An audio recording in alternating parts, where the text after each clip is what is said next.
ప్రభునందు ప్రియ సహోదరులారా, నీతిమంతుని ప్రార్థన మహాశక్తివంతమైనది.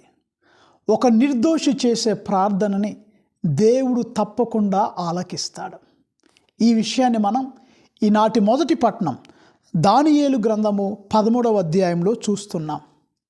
అక్కడ సుసన్న అనే ఒక భక్తిమంతురాలు, నీతిమంతురాలు, మిక్కిలి అందగత్తె అయిన ఈ యొక్క సుసన్న దేవుని ఎడల భక్తితో ఉంటుంది, దేవుని ఆజ్ఞలు పాటిస్తుంది. కానీ అక్కడ ఉన్నటువంటి కొందరు సుసన్నాతో పాపం చేయాలని అనుకున్నారు. మరి ముఖ్యంగా ఆ యూదా సమాజంలో ఉన్న ఇద్దరు న్యాయాధిపతులు అందగత్తి అయినటువంటి సుసన్నాతో పాపం చేయాలని అనుకున్నారు. కానీ సుసన్న అందుకు అంగీకరించాల.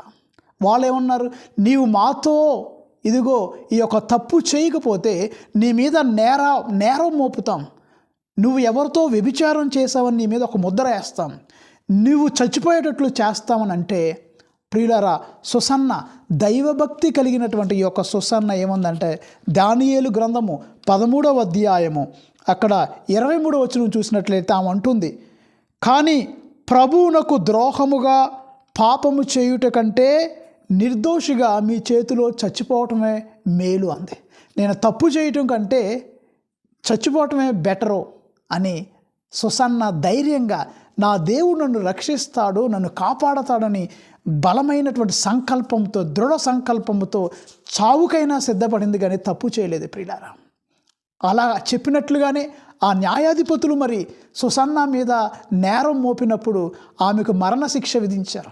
ఆ సమయంలో సుసన్న ప్రార్థన చేస్తుంది. ప్రియులారా, దానియేలు గ్రంథము 13వ అధ్యాయము మీరు 42 నుండి 45 వచనాలు చూస్తే ఏమంటుంది, నిత్యుడు అయిన దేవా, నీకు మానవుల రహస్యాలన్నీ తెలుసు కదా తండ్రి, నాకు ఇప్పుడు మరణశిక్ష వేశారు తండ్రి, నా ప్రాణం నీ చేతిలో ఉంది, నన్ను రక్షించని మొరపెట్టుకున్నప్పుడు దేవుడు ఆమె ప్రార్థనను ఆలకించి అక్కడికి, ప్రియులారా, దానియేలు అనే ఒక జ్ఞానవంతుణ్ణి అక్కడ పంపించి దేవుడు సుసన్నాని కాపాడుతూ ఉన్నాడు.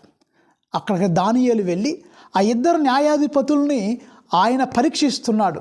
వాళ్ళని అడుగుతున్నాడు, మీరు ఏ చెట్టు కింద ఈ సుసన్న తప్పు చేయటం చూశారు, ఈ సుసన్న వ్యభిచారం చేసిందని అంటున్నారు కదా, ఏ చెట్టు కింద ఏమో తప్పు చేసిందని అన్నప్పుడు ఒక వ్యక్తి ఏమన్నాడు, మస్తకి వృక్షం కింద చూశానని ఒక వ్యక్తి అన్నాడు. ఇంకో న్యాయాధిపతి ఏమన్నాడు, నేను సింధూరపు వృక్షం కాడ చూశాను అన్నాడు. ఆ విధంగా దానియేలు ఆ ఇద్దరు న్యాయాధిపతుల్ని మరి ఒక్కొక్కరుగా వారిని పరీక్షించి ప్రజలందరి ఎదుట, చూసారా దైవ ప్రజలారా, ఈ ఇద్దరు న్యాయాధిపతులు నిర్దోషి అయిన